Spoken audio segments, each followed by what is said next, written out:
Então, o arquiteto Pedro Abreu é professor da Faculdade de Arquitetura da Universidade de Lisboa e destaco apenas um elemento, é que organizou as 3 edições de cursos de arquitetura de igrejas que alguns dos presentes frequentaram, onde participaram arquitetos, engenheiros, liturgistas e diversas pessoas, e portanto foram 3 edições durante 3 anos que abordaram esta temática. Então, muito obrigada, bom dia, arquiteto Pedro, e avançamos para a conferência. Muito obrigado, bom dia a todos. Queria começar por agradecer ao Sr. Dom José Cordeiro, dar-me esta oportunidade de servir a Igreja, pobremente, mas ainda assim, este gosto de poder participar nesta iniciativa tão importante. Agradeço também à doutora Isabel Alçada Cardoso esta oportunidade e agradeço a todos a atenção que me concedem. O meu objetivo hoje não é propriamente falar,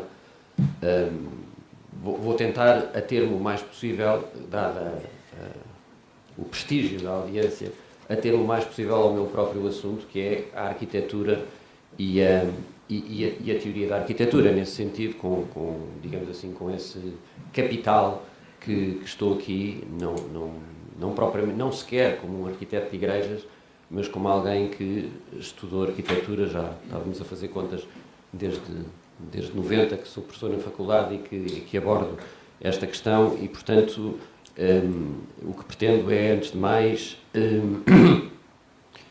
dar a conhecer, para além daquilo que muitas vezes se acha, dar a conhecer a maneira como funciona a arquitetura e, portanto, como, em função disso, ela pode servir à liturgia. E eu chamei a esta conferência a humildade da arquitetura de igrejas. E começo por explicar, dizendo que a humildade, não uso este termo num sentido ético, a arquitetura de igrejas deve ser humilde, mas num sentido ontológico ou essencial. A natureza da arquitetura e da arquitetura de igrejas é ser humilde. O que é que isto quer dizer? Santo Agostinho, no Sermão 254, tem uma expressão que eu gosto muito, porque me é muito afim, e que diz o seguinte: Tristia enim sic est quamodo stercus. A tristeza é, de algum modo, como esterco. A tradução direta seria uma palavra vernácula portuguesa que eu não vou invocar, mas que é mais plástica, digamos assim. O que quer dizer, então, é que a arquitetura de igrejas, e esta é a minha tese aqui, a arquitetura de igrejas é, de algum modo, esterco. Mas o que é que eu quero dizer com isto? Continua Santo Agostinho. A tristeza, e portanto a arquitetura de igrejas, é como o esterco, porque se está num lugar, aqui traduzo esta parte do sermão, se está num lugar em que não deveria estar, é uma porcaria, uma imundície. Se está num lugar que não deveria estar, por exemplo, em casa, torna a casa suja. Mas se, pelo contrário, está onde deve estar, por exemplo, num campo, torna-o frutuoso, fértil. Assim é que se vêem os camponeses arrumar o esterco num lugar a isso destinado. E assim é, parece-me, com a arquitetura de igrejas. Ela pode ser humus, daí a palavra humildade, condição para deixar acontecer, para revelar o quê? A ação litúrgica. E nesse caso, estando a arquitetura presente e visível, quase não se dá por ela. Ou então ela pode ser simplesmente porcaria, se ainda que com mais ou menos arte, chama a atenção sobre si, distraindo da liturgia. Então, como é que funciona a arquitetura para isto poder acontecer? Vou tentar identificar a arquitetura na sua essência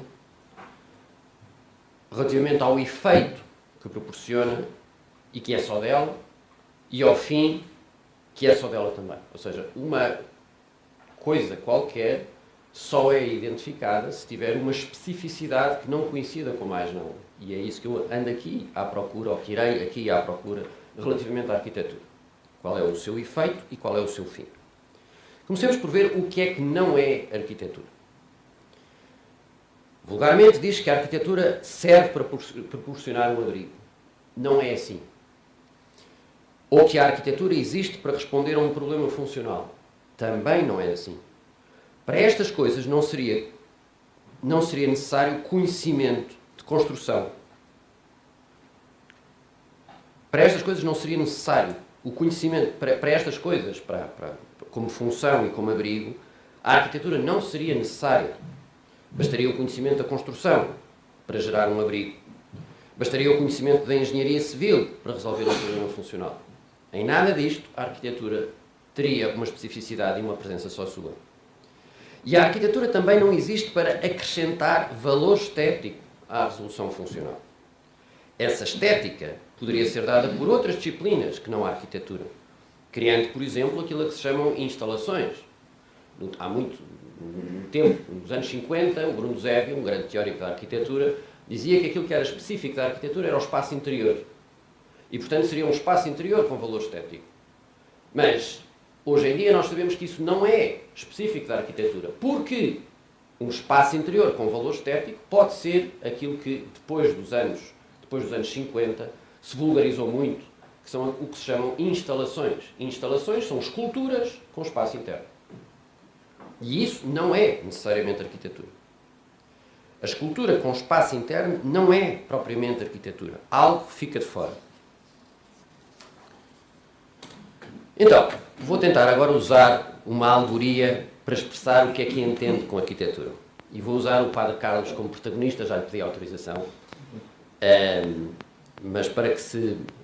Peço desculpa, talvez pela infantilidade do exemplo, mas acho que será frutuoso, assim espero. Ora bem, imaginemos que o Padre Carlos, que é uma pessoa muito sociável, como vocês conhecem, tem a graça de o ser, resolve ir a um concurso de televisão, destes concursos de televisão, em que quando se ganha, escolhe-se o prémio. Acho que agora já não há nenhum, mas antes havia assim umas coisas. Escolhia-se o prémio.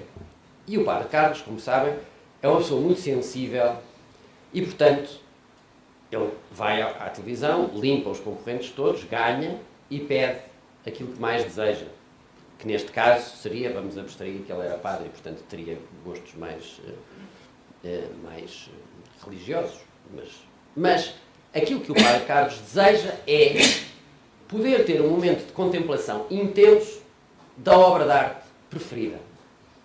E imaginemos que é a Gioconda. Também é um quadro bastante profano, mas vamos imaginar que é a Gioconda, a Mona Lisa. Como sabem, a Mona Lisa está no Louvre e aquilo para ver a Mona Lisa é quase metro em hora de ponta, portanto nunca se consegue ver a Mona Lisa, vê-se melhor no computador do que se vê no Louvre, não é?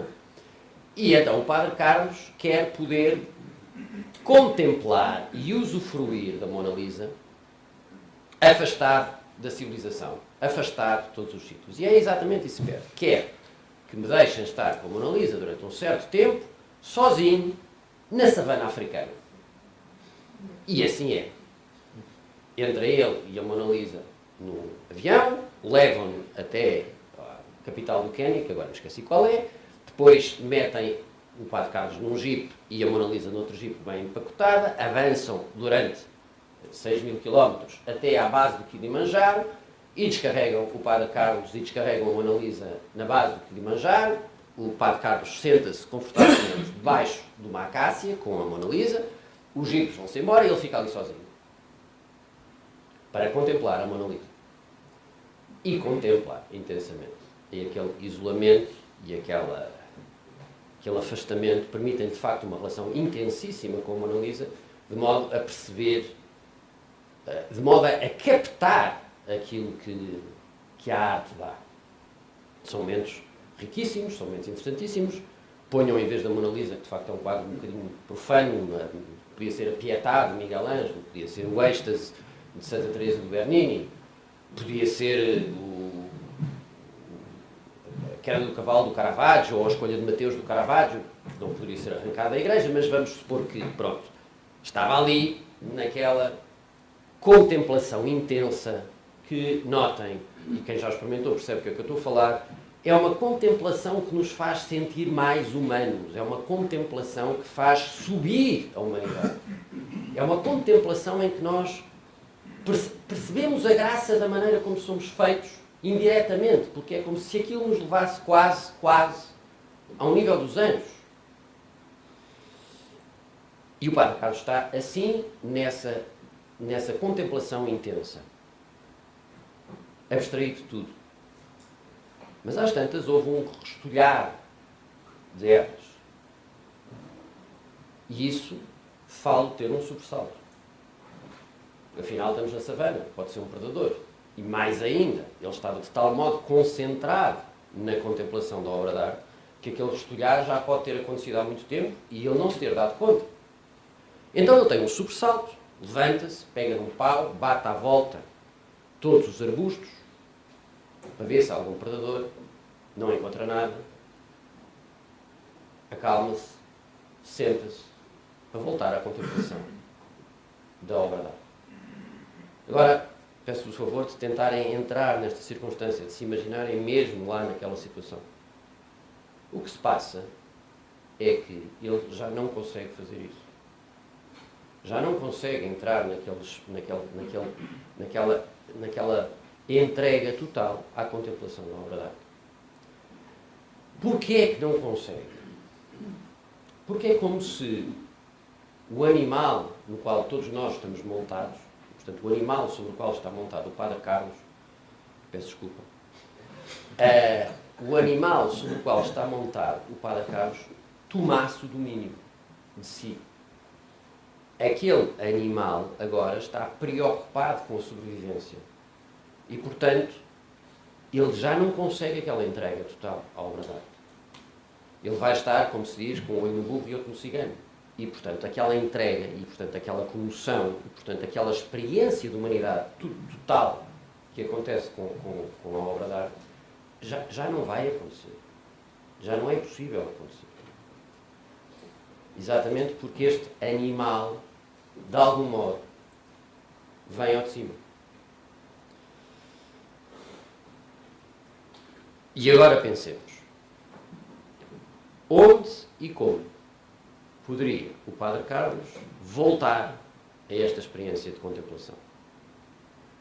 E dirão, bem, se o que está em questão é uma pessoa sentir-se protegida e defendida, se o levassem para um sítio onde se sente protegido e defendido, então ele poderia fazer essa experiência. Mas não é inteiramente verdade. Imaginem que o Padre Carlos, arrependido de ter pedido para ir para a savana africana e percebendo a importância de estar protegido, dizia, levem-me para um bunker. Sítio mais protegido não existe. Levem-me para um bunker com a Mona Lisa, para eu poder voltar a contemplar a Mona Lisa. Não vai acontecer.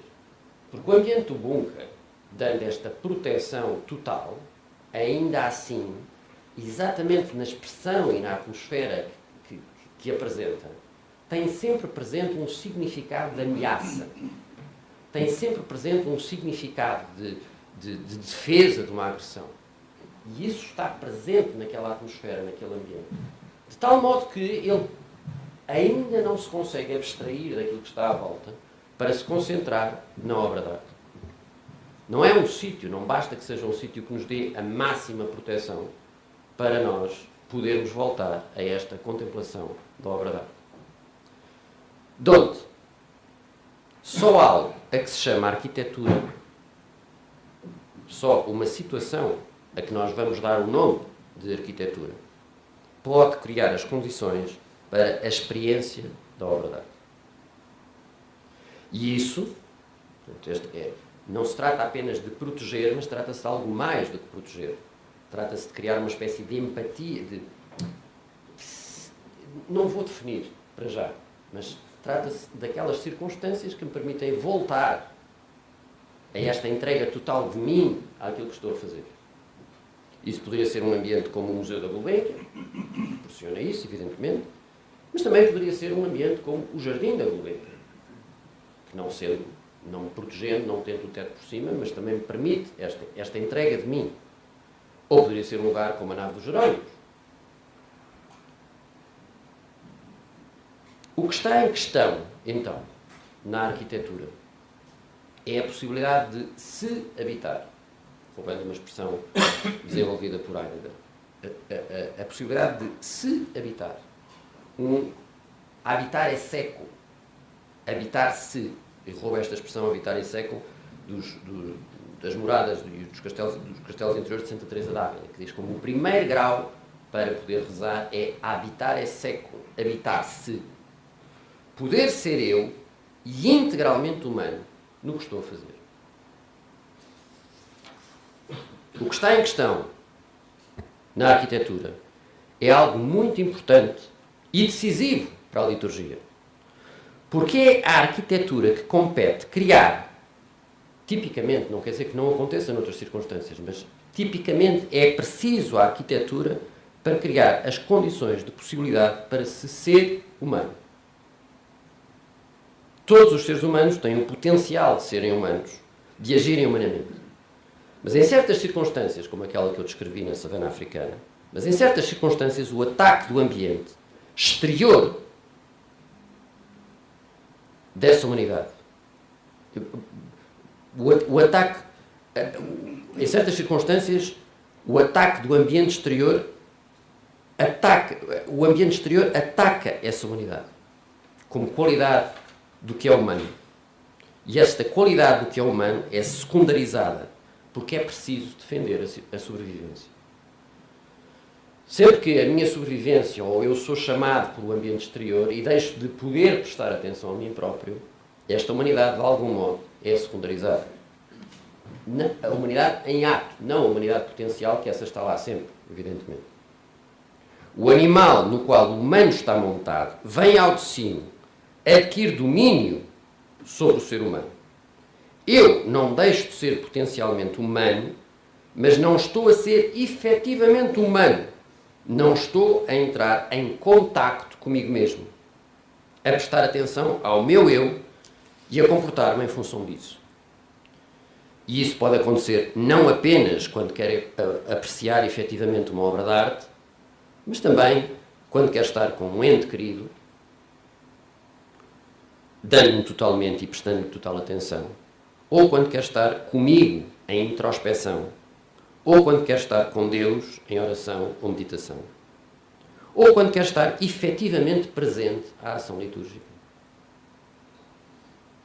A liturgia, os sacramentos, são presenças reais de Cristo por meio do Espírito Santo. São efetivas presenças de Cristo. Mas eu posso não as reconhecer. É isto que está em questão. Posso não as reconhecer. O fornecer ou não as condições de possibilidade que permitem ao fiel tomar efetivamente parte no que está a acontecer. Isto é o essencial da arquitetura e da arquitetura de igrejas, do meu ponto de vista. Como é que isso se faz? Vimos, portanto, a finalidade própria e exclusiva da arquitetura, que tem a ver com este habitar em século, e que, portanto, lhe concede uma identidade que a diferencia de outras disciplinas que produzem formas no espaço, como a engenharia, como a escultura, etc, etc. Agora vamos tentar abordar os efeitos que são próprios e exclusivos da arquitetura. Vimos as finalidades, vamos ver os efeitos. Como é que se criam as condições de possibilidade para participar efetivamente, para estar de facto presente ao que está a acontecer? Criando uma atmosfera apropriada. Segunda palavra importante. Primeira, habitar. Segunda, atmosfera. Criando uma atmosfera apropriada. O modo de operação próprio da arquitetura é a criação de atmosferas. Falaremos disso mais à frente. O que quer dizer com isto é que a arquitetura não existe para ser lida. Vou tentar desmanchar outra vez alguns preconceitos. O que quer dizer com isto é que a arquitetura não existe para ser lida e, portanto, o seu modo de expressão não é, antes de mais, o símbolo para ser descodificado, semioticamente. Isso requeriria uma iniciativa, porque esta é uma interpretação que muitas vezes acontece contra as igrejas, que tem uma linguagem simbólica e que precisa de ser descodificada. Porquê é que não? Porque isso requeriria uma iniciação que não me parece ser o objetivo da arquitetura de igrejas. Por duas razões.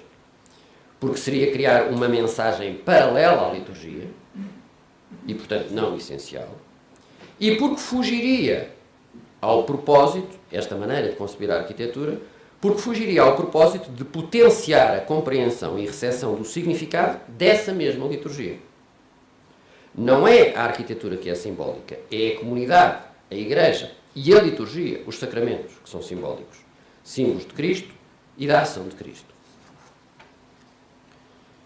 A arquitetura também não existe para ser olhada, contemplada nos seus atributos estéticos. Isso seria escultura. A arquitetura não é, nem pode pretender ser sacra. Porque se o quisesse, entraria em despique com a liturgia, essa sim, propriamente, a ação sacra. Eu, como arquiteto de igrejas, não posso pretender desenhar a sarça ardente, mas sim o lugar onde a sarça ardente pode ser reconhecida como hierofania, como manifestação do sagrado. Aliás, depois da encarnação, todos os espaços podem ser sagrados, pelo que a arquitetura entendida como espaço sagrado não seriam necessários. Esta precisa de ser, do meu ponto de vista, a humildade da arquitetura de igrejas. Se sou levado pela arquitetura a olhar para ela, para um certo jogo de luz, ou de texturas, ou de proporções, se eu, enquanto arquiteto, suscito uma atração sobre qualquer aspecto estético da arquitetura, já perdi o jogo. Já distraí as pessoas da ação sagrada. A arquitetura chamou sobre si a atenção, orgulhosamente, em vez de reverenciar a liturgia, humildemente, como deveria. Mas isto não quer dizer que a arquitetura seja só a resolução do problema funcional da liturgia. Não podemos cair no extremo oposto, proporcionando as áreas e as relações para que os ministros executem as ações previstas na liturgia. Embora isto seja quase sempre, sublinho, condição sine qua non. A resolução do problema funcional é normalmente, do problema funcional da liturgia, das circulações, dos gestos, etc., é normalmente condição sine qua non. Mas atenção, nem sempre, porque muitas vezes nós preferimos estar em igrejas antigas, muito pouco adaptadas à liturgia contemporânea, do que queremos estar em igrejas contemporâneas que resolvem perfeitamente o problema funcional, mas outra vez não funcionam como arquitetura, não permitem esta abstração de mim e a concentração na arquitetura. Porquê? Porque a ação pode desenvolver-se, porque é que não basta resolver o problema funcional? Porque a ação pode desenvolver-se toda, perfeitamente, e ainda assim não ser percebida, não conseguir transmitir o sentido que pretende transmitir. E a ação, e atenção, repito, sentido, significado que é determinado pela liturgia e não pela arquitetura. É preciso que a arquitetura gere um ambiente onde se percebe como que direi, atrevo-me como lei, não como teólogo, e portanto permite-me esta liberdade, é preciso que a arquitetura gere um ambiente onde se percebe como que uma transfiguração da liturgia. Acho a situação da transfiguração muito pertinente ao que quero transmitir. Os discípulos e os mais próximos, Pedro, João e Tiago, conviviam com Jesus, mas a sua divindade não era sempre evidente. Na transfiguração, Jesus adquiriu, digamos, forma de Deus, com as vestes e o rosto resplandecentes. A vista que Jesus dava de si já não era de homem, com carne e ossos como os outros, mas uma vista dele como Deus. A não realização da transfiguração da liturgia pode levar a que aconteça nas celebrações litúrgicas como aconteceu aos discípulos de Emaús. Estavam com Cristo e não o reconheceram. A questão não é a presença, mas o reconhecimento. O que a arquitetura pretende então é dar a ver, a experimentar o divino da liturgia, que está lá, mas pode não se perceber. Como é que isso se faz? Voltamos àquilo que eu tinha dito antes. Criando a atmosfera apropriada. Porque a arquitetura não é percebida na sequencialidade dos seus elementos, mas sinestesicamente. Isto é importante, quer dizer, ontem falámos do papel da visibilidade e do olhar na arquitetura. Não estou convencido que seja o efeito dominante. Não estou convencido que seja o efeito dominante. Por exemplo, nós podemos entrar numa igreja moderna que use materiais leves na construção porque são mais baratos, tijolo furado, peladura, etc, etc. E quando entramos, o comportamento do som da minha voz altera-se. A minha voz passa a vibrar naquelas membranas, torna-se mais... a minha voz e os outros sons torna-se mais agudo. E isso é uma experiência completamente diferente daquela que acontece quando eu entro, por exemplo, na Sé, ou quando eu entro, por exemplo, em Alcobaça, em que a minha voz tem um tempo de reverberação e os outros sons têm um tempo de reverberação muito longos. E assim percebam que, inconscientemente, eu sinto mais protegido na Sé e em Alcobaça do que me sinto numa igreja moderna. Por causa da maneira como ouço. E eu não me dou conta disto automaticamente, mas sinto-me mais protegido e sinto-me, portanto, com esta condição, para poder experimentar as coisas, sinto-me mais protegido num elemento que seja, numa construção que seja de pedra e resistente, por causa do comportamento do som, do que não por aquilo que vejo. E com isto muitas outras coisas. Quer dizer, os monges plantavam nos claustros ervas de cheiro, porque isso facilitava o habitar. Não é uma questão, principalmente, do ver. Para se perceber a arquitetura, há investigações sobre isto, estão envolvidos 21 tipos de estímulos diferentes. Não é longe de ser só o olhar. Longe de ser o olhar e a vista. Há 21 inter-relações de estímulos que me permitem perceber uma arquitetura. Portanto, por isso é que eu digo, não é só olhar para as coisas, para as proporções, para as estéticas, não é isso. É uma coisa global, holística, para usar uma palavra moderna que eu não gosto, mas que serve. A arquitetura é percebida sinestesicamente, ou seja, com todos os sentidos concentrados que me permitem esta experiência. Todos os sentidos ao mesmo tempo e em sobreposição, sem o necessário domínio do olhar. O que é uma atmosfera e como se cria?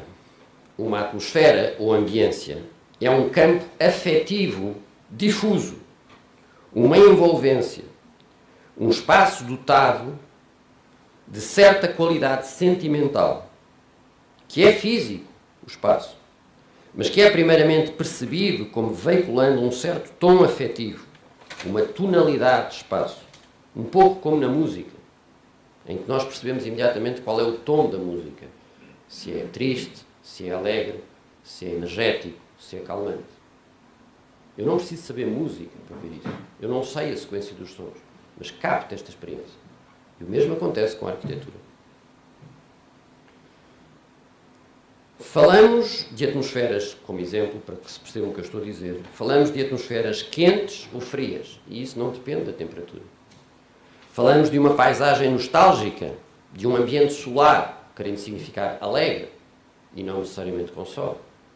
Ou um ambiente sombrio, querendo significar que é triste, e não necessariamente que é escuro. Ou pesado. Falamos de uma atmosfera diáfana ao amanhecer ao pé de um rio.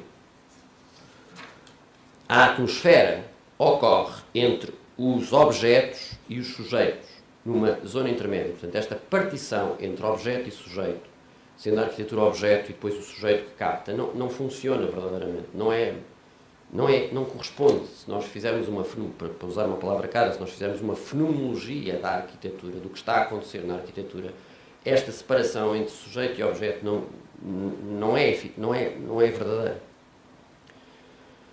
A finalidade da arquitetura, e ela é a única disciplina que tem por propósito isso, é criar esta ambiência / atmosfera. A atmosfera não é objetiva, no sentido em que está lá, mas se não houver um sujeito, não a percebe. Mas também não é exclusivamente subjetiva, na medida em que não é simplesmente uma projeção minha sobre as coisas. Há fatores que a permitem ser, esta é uma palavra que me parece importante, intersubjetiva. Intersubjetiva por natureza, na medida em que cria uma comunidade perceptiva. Todos nós sabemos o que é esta paisagem triste ou alegre. E não é verdade que possa ser triste para uns e alegra para outros. Não é assim. Eu não tenho esse poder de me projetar sobre as coisas. São elas que vêm ao meu encontro. Mas, repito, não vêm numa objetividade fria e destacada como formas. Vêm já com esta tonalidade afetiva. É assim que eu percebo as coisas. Portanto, a atmosfera não é objetiva, mas também não é exclusivamente subjetiva. Ela é intersubjetiva, por natureza, na medida em que cria uma comunidade perceptiva, um pathos coletivo. Ela é uma quase coisa. Não é uma coisa, mas também não é um sujeito. É uma quase coisa. E vê-se assim como pode servir a liturgia. Depois, essas atmosferas podem ser produzidas mediante aquilo que a teoria chama geradores atmosféricos. Aquilo a que o arquiteto dá forma. Portanto, o arquiteto pode criar atmosferas mediante a colocação e a disposição de certos geradores atmosféricos. Mas vejam, o objetivo não é gerar uma forma, mas gerar uma atmosfera, gerar este pathos coletivo. Quais são esses geradores atmosféricos? Luz, cor, escala, proporção, texturas, materiais, disposição. E depois também mediante outra coisa que se chama a aura dos objetos. A emanação de pathos, também dita na teoria, o êxtase das coisas. As coisas vibram um significado. Também as coisas têm geram uma atmosfera. Há um êxtase das coisas. Sempre me fiquei impressionado com uma história do Sherlock Holmes, em que foi roubada uma peça especial e a única coisa que foi encontrada no sítio foi um chapéu, amarrotado, todo pisado. E ninguém... E toda a gente acha que aquela pedra preciosa que foi roubada está completamente perdida. E o Sherlock Holmes pega no chapéu, passa uma noite a olhar para o chapéu e no outro dia diz que este chapéu pertenceu a uma pessoa que antes era rica e que agora é pobre, uma pessoa que antes tinha saúde e agora não tem saúde, que tem esta idade, etc, etc, etc. E, mediante esta análise daquele objeto, estão a ver esta aura de significado que brota do objeto, ele identificou a tipologia muito estrita daquela pessoa, do dono do chapéu, e isso permitiu encontrá-lo dentro daquelas pessoas que tinham condições para terem chegado à pedra. E isto não é o Sherlock Holmes, atenção, somos nós. Por isso é que nós escolhemos um iPhone ou um outro telemóvel, por isso é que nós escolhemos um computador e outro telemóvel, porque eles têm uma emanação de significado, têm uma emanação afetiva de pathos, têm uma tonalidade afetiva. O design contemporâneo sabe isso, o marketing contemporâneo sabe isso, usa isso. Nós temos que perceber que é assim que funciona a arquitetura e a recepção da arquitetura, e é assim que a arquitetura pode servir à liturgia.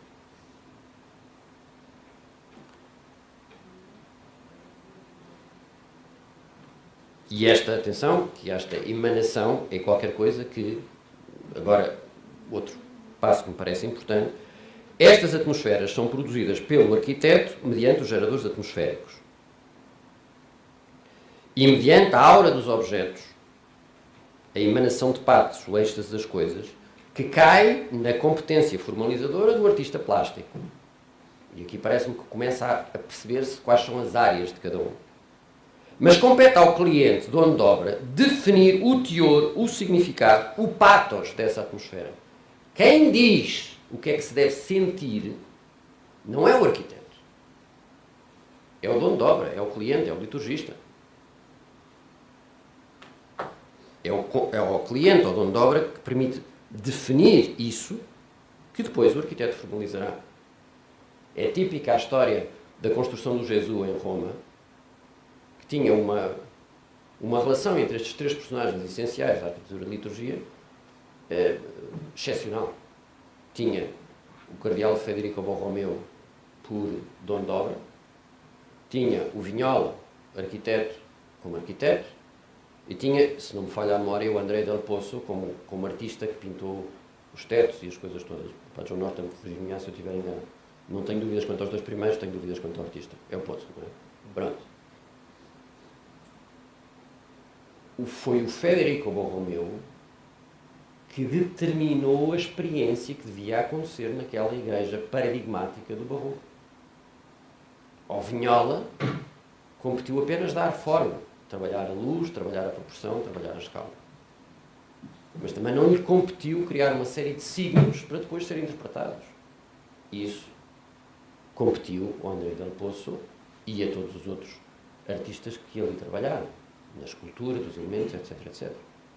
Portanto, as coisas, se nós formos respeitosos e coerentes das entidades participantes, estão bastante claras, bastante divididas. E são todas elas importantíssimas. Precisamos é de saber quais são as competências específicas de cada um. E, portanto, muitas vezes o falhanço nas igrejas, muitas vezes pensa uma usurpação de poder dos arquitetos, não há dúvida quanto a isso. Mas às vezes também se deve a uma demissão do dono de obra. E às vezes tem a ver com uma usurpação do poder do arquiteto sobre o artista plástico, que se põe a desenhar as coisas todas. Sim, mas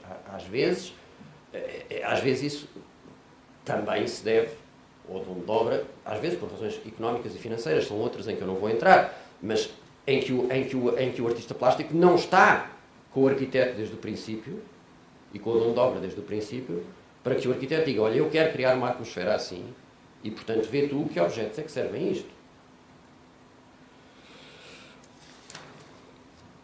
O modo de agir do arquiteto é o construir atmosferas. Então percebe-se que talvez seja pouco pensar a igreja, e agora dou um terceiro passo, e aqui entro um bocadinho numa área que não é minha, mas que me parece importante. O modo de agir da arquitetura é o construir atmosferas. Então percebe-se que talvez seja pouco pensar a igreja enquanto construção, portanto a igreja com letra pequena, a partir dos ritos litúrgicos, ou dos elementos litúrgicos, altar, ambão, presidência, assembleia, etc. Se a arquitetura tem por finalidade construir atmosferas, pensar a partir destes elementos, parece-me pouco.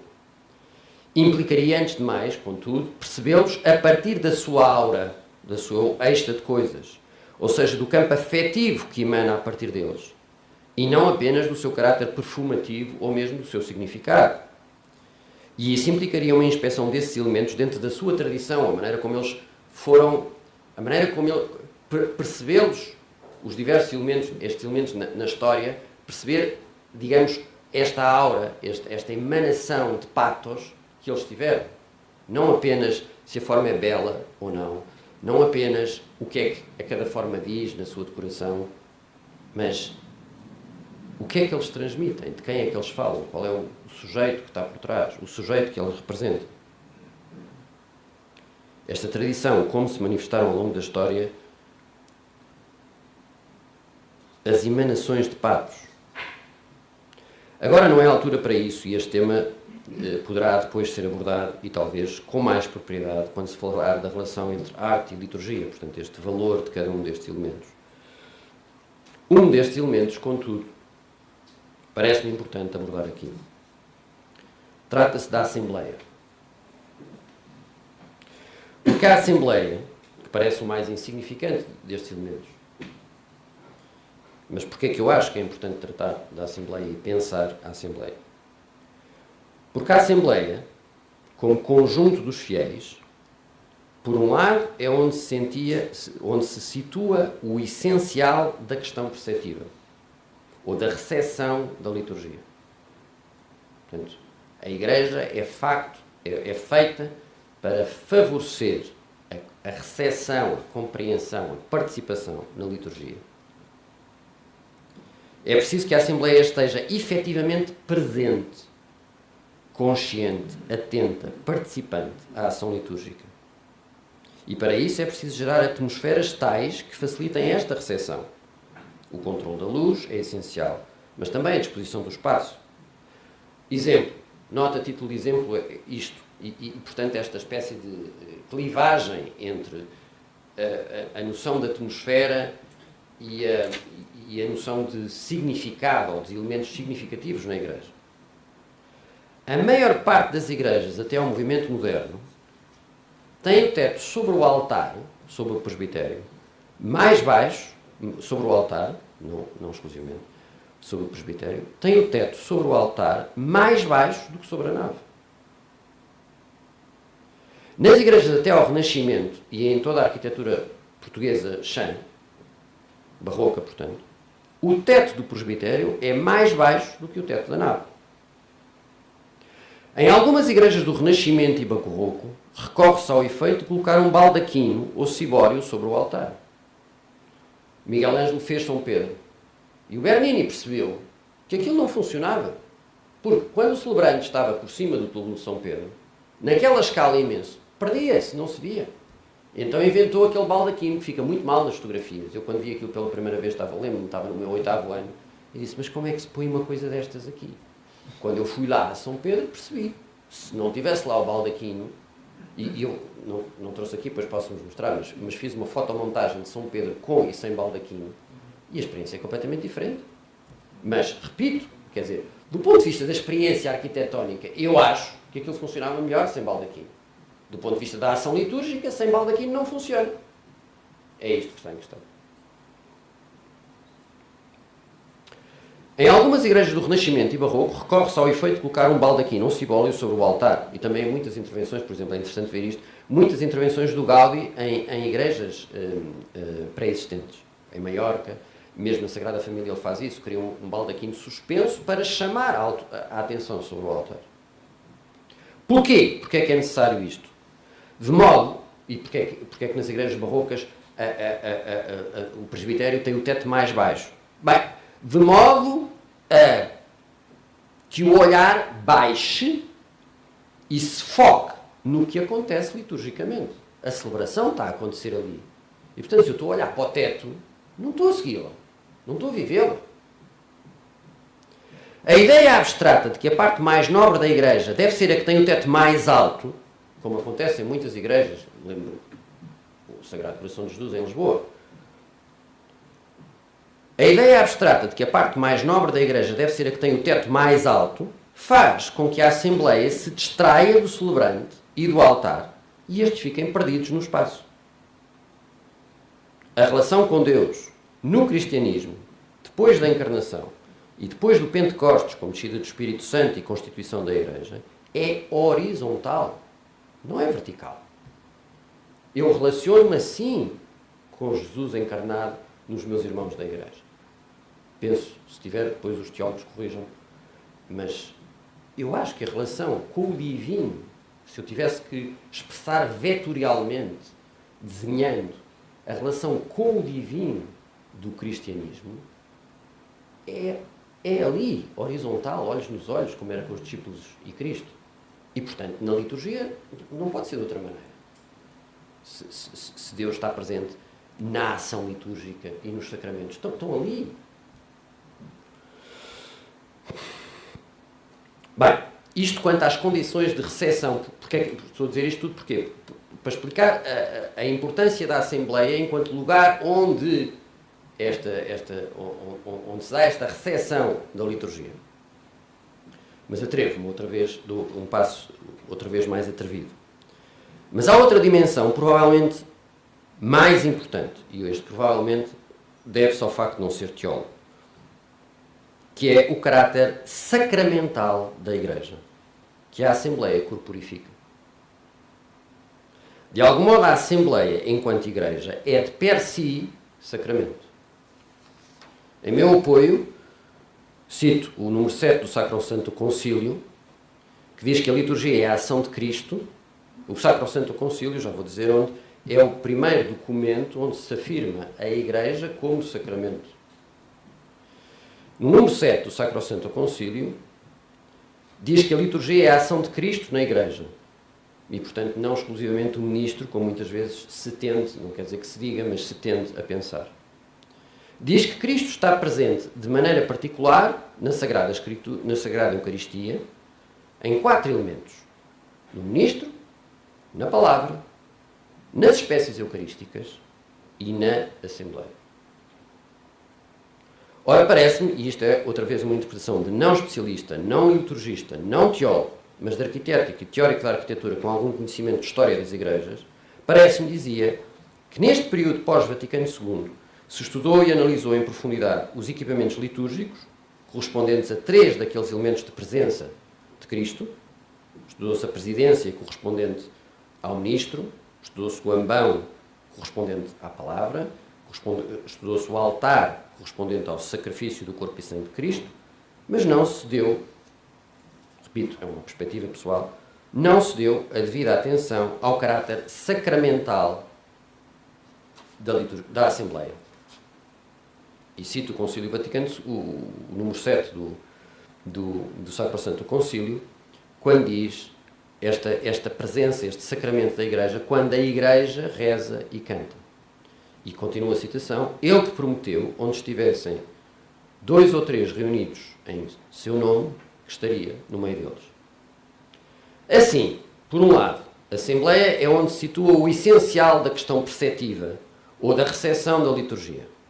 É preciso que a Assembleia esteja efetivamente presente, consciente, atenta, participante à ação litúrgica. Mas, por outro lado, a questão não se esgota aqui. A Assembleia, enquanto Igreja, é também sacramento. Também nela está a presença de Cristo. E esta parece-me ter sido uma grande novidade do Vaticano II, ainda não devidamente valorizada. Do meu ponto de vista de leigo e inculto em teologia, e portanto o que vou dizer é um atrevimento e é um exagero, digo por razões pedagógicas e não exatamente porque não sou teólogo, porque não tenho que ser preciso na linguagem, mas para comunicar a minha ideia, é como se o Vaticano II tivesse inventado um novo sacramento. Inventado não no sentido de ter criado a partir do zero, mas quando se fala na celebração da invenção da Santa Cruz, do levantar da Santa Cruz, qualquer coisa que sempre lá esteve. Qual é esse sacramento? A Igreja. Cristo está presente quando 2 ou 3 se reúnem em nome dele. Na Igreja, enquanto comunidade, povo de Deus, encontra-se Cristo. Em meu abono, refiro que o Sacrosanto Concílio foi o primeiro documento que designou a Igreja com o termo sacramento, número 5 e número 26, mas depois isso mesmo é reiterado e analisado extensivamente nos primeiros pontos dos capítulos 1º, 2º e 7º da Lumen Gentium. E Ratzinger dizia: é-se fiel ao concílio quando se leem e se pensam indiscutivelmente unidas estas 2 palavras centrais da sua eclesiologia: sacramento e povo de Deus. Não se trata, portanto, só de gerar atmosferas que facilitem a recepção da presença de Cristo nas ações litúrgicas realizadas no altar, ambão e presidência. Trata-se de construir uma atmosfera que facilite à Assembleia a autoconsciência de si, como sacramento, Igreja.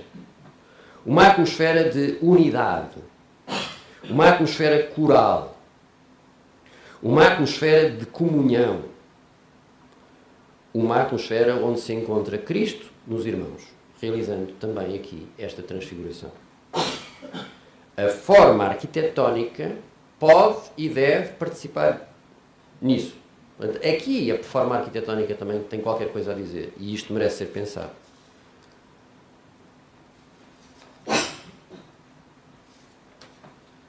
Antes disso, para continuar esta explicitação do que é esta atmosfera, no própria oração que Cristo faz ao Pai no final: rogo para que todos sejam um só como tu, Pai, estás em mim e eu em ti, para que assim eles estejam em nós e o mundo creia que tu me enviaste, para que todos sejam um só como tu, que sejam uma só coisa para que o mundo creia.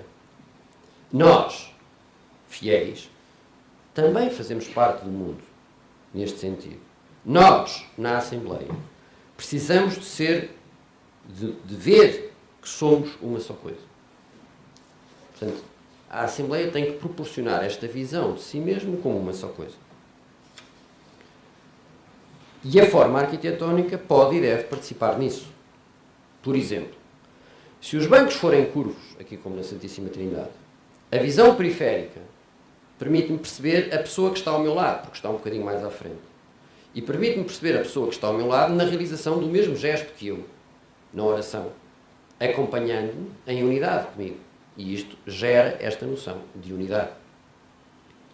E de algum modo, mesmo coisas que a liturgia contemporânea afastou ou deu menos preferência, como as imagens dos santos presentes em tantas igrejas mais antigas, podem contribuir para esta coralidade, para este efeito de eu estar a ser acompanhado.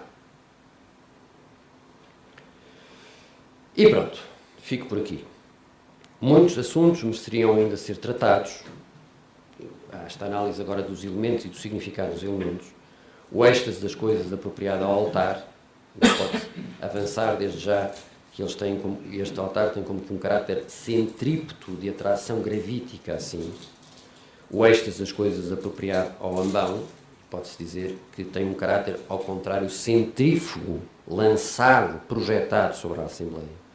O êxtase das coisas da presidência, etc. E depois também valeria a pena analisar os elementos do exterior da igreja, como a torre, a porta, o nártex. O nártex, como o pórtico de Salomão, que dá a visibilidade da igreja enquanto povo de Deus na cidade.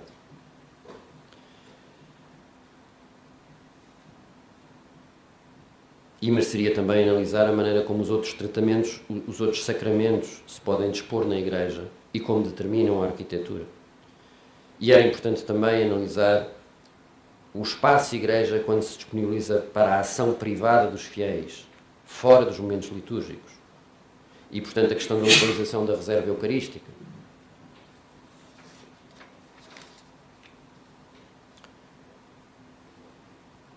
Eu sou casado há 28 anos e, portanto, vou-me permitir a este paralelo que agora acrescento. Acho que o cristianismo, e outra vez digo isto como uma imagem para ajudar a passar a mensagem, é como um casamento. Saber aceitar a graça, a dádiva do outro, antes mesmo de realizar o desejo de mudar ao outro.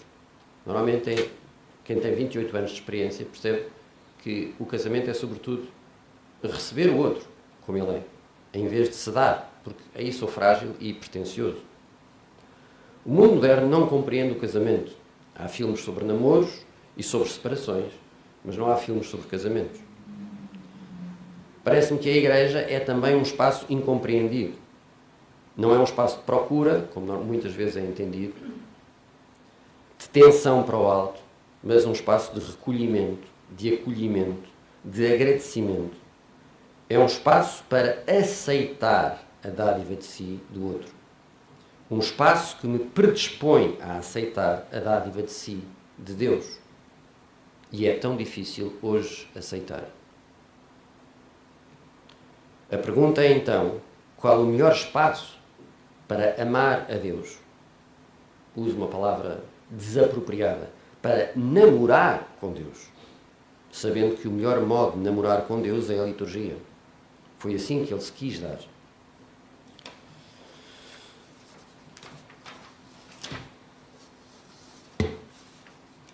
Concluo com os versos de Eliot, para fazer jus ao Padre Joaquim Félix, que teve esta visão poética, senti-me na obrigação de tentar imolá-lo. Concluo com os versos de Eliot, T.S. Eliot, que sumarizam o que eu quero dizer. Tinha sido pedido a T.S. Eliot para escrever uma peça teatral para angariar fundos para a construção de novas igrejas. Ele construiu essa peça à maneira antiga, com coros, e daqui resultou a obra Coros de A Rocha, Rocha por antonomasia de igreja.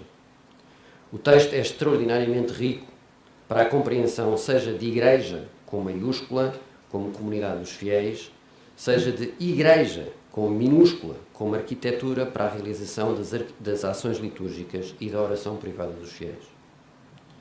Num desses versos diz: visível e invisível, duas palavras que se encontram no homem.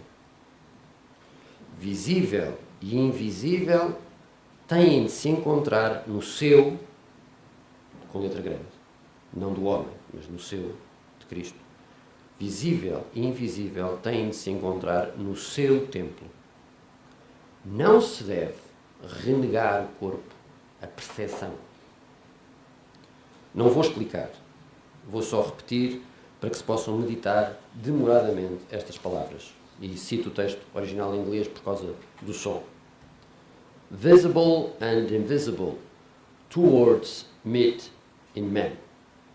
visible and invisible, must meet in his temple. You must not deny the body. Muito obrigado.